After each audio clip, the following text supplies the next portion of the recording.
How would you really behave if you knew what the future was going to look like? How would you use that information? How would you run your organization or act professionally? How would you conduct your personal life? If you could really see into the future, how would you vote on political matters? And how would you want to see public policy shaped? Well, if you think that you don't have to answer those questions because no one knows the future, think again. I would go so far as to suggest that far more than just the broad outlines of the next 2 or 3 decades are predictable. In fact, the 21st century is staring us in the face.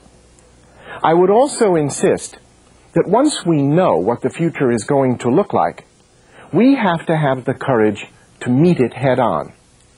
We need to be able to minimize the negatives and to maximize the positives so that we can capitalize on true opportunity in the 21st century. In other words, having real knowledge, knowing something as empowering as seeing the future, becomes a mandate, a call to action. It is less a matter of power than of responsibility.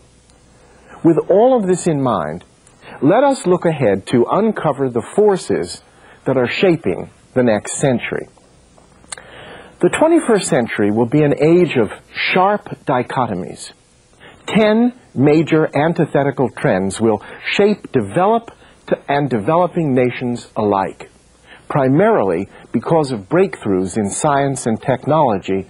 The early decades of the next millennium have the potential to create the best of all possible worlds for everyone, everywhere on the earth.